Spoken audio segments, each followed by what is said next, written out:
Assalamualaikum warahmatullahi wabarakatuh. Saya Siska Rahmawati dari Prodi PGSD 2016 Universitas Lampung. Kepada yang terhormat Bapak Dr. Andes Sugianto MPD selaku dosen pembimbing 1. Kepada yang terhormat Bapak Dr. Andes Maman Surahman MPD selaku dosen pembimbing 2. Dan yang terhormat kepada Ibu Dr. EN Yaya Hainela MPD selaku dosen penguji. Saya di sini akan mempresentasikan ujian komprehensif saya yang insya Allah akan dilaksanakan pada hari Kamis 28 Januari 2021 pukul 13.00. Ujian komprehensif yang berjudul Pengaruh Lingkungan Belajar dan Gaya Belajar terhadap Prestasi Belajar Peserta Didik kelas 4 SD Negeri.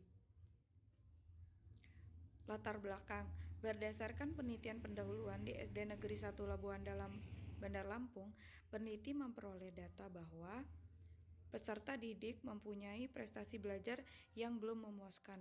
Ketuntasan belajar peserta didik dapat dilihat dari dokumentasi pendidik, diperoleh dari dokumentasi nilai UAS genap peserta didik yang dilihat dari dokumentasi pendidik, diperoleh data tabel 1 sebagai berikut.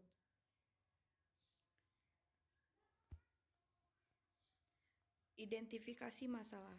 Berdasarkan latar belakang yang dapat diuraikan di atas bahwa maka dapat diidentifikasi masalah dalam penelitian ini adalah sebagai berikut. Yang pertama, lingkungan belajar yang ada belum memadai sehingga kegiatan pembelajaran di dalam kelas tidak berjalan dengan kondusif. Yang kedua, pendidik kurang memahami gaya belajar peserta didik sehingga peserta didik kesulitan dalam memahami materi pelajaran yang akhirnya berdampak pada prestasi peserta didik. Rendahnya prestasi belajar. Tujuan penelitian, berdasarkan rumusan masalah, tujuan dari penelitian ini adalah mengetahui pengaruh yang signifikan lingkungan belajar terhadap prestasi belajar peserta didik kelas 4 SD Negeri 1 Labuhan Dalam. Yang kedua, mengetahui pengaruh yang signifikan gaya belajar terhadap prestasi belajar peserta didik kelas 4 SD Negeri 1 Labuhan Dalam.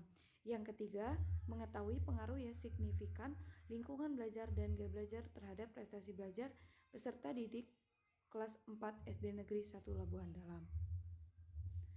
Yang selanjutnya, teknik pengumpulan data. Yang pertama, kuesioner atau angket merupakan teknik pengumpulan data yang efisien bila penelitian tahu dengan pasti variabel yang akan diukur dan tahu apa yang biasanya dilakukan oleh responden.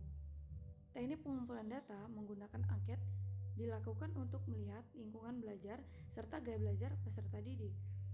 Selanjutnya, dokumentasi ditunjukkan untuk memperoleh data di tempat penelitian, meliputi buku-buku yang relevan, peraturan, laporan kegiatan, foto-foto, dan lain-lain.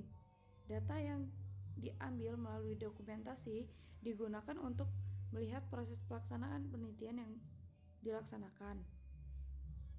Teknik ini juga digunakan untuk mendapatkan data sekunder yang berupa foto-foto kegiatan penelitian di dalam proses penelitian di sekolah serta data nilai peserta didik.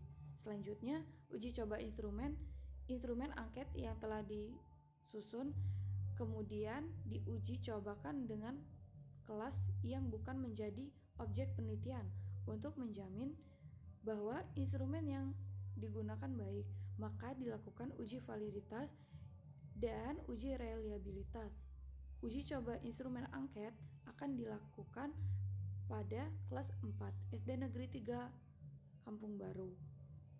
Alasan peneliti memilih SD Negeri 3 Kampung Baru karena memiliki kesamaan pada SD Negeri 1 Labuhan Dalam, yaitu menggunakan kurikulum 2013 serta KKM 70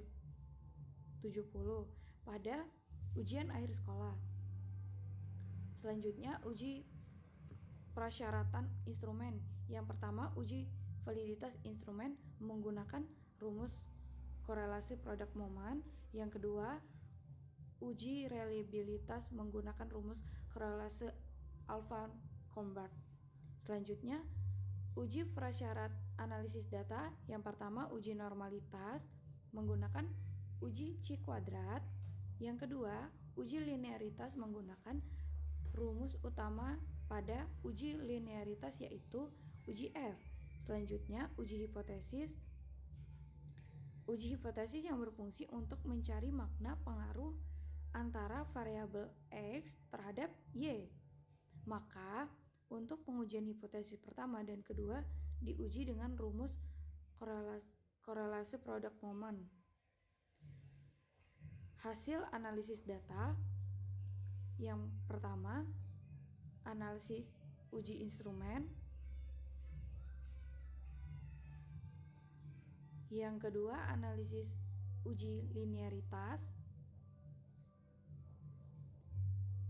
Selanjutnya, hasil hipotesis. Hasil hipotesis yang diperoleh X1 dan Y signifikan. Kemudian hasil perhitungan dari hipotesis kedua diperoleh X2 dan Y signifikan.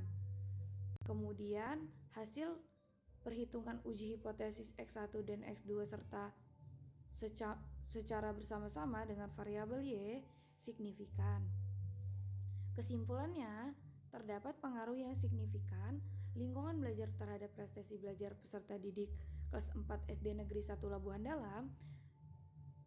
Terdapat pengaruh yang signifikan gaya belajar terhadap prestasi belajar peserta didik kelas 4 SD Negeri 1 Labuhan Dalam. Terdapat pengaruh yang signifikan lingkungan belajar dan gaya belajar terhadap prestasi belajar peserta didik kelas 4 SD Negeri 1 Labuhan Dalam. Terima kasih. Terima kasih, sekian presentasi dari saya. Apabila ada tutur kata yang kurang berkenan, saya mohon maaf. Kepada Allah saya mohon ampun. Wabillahi taufiq wal hidayah. Wassalamualaikum warahmatullahi wabarakatuh.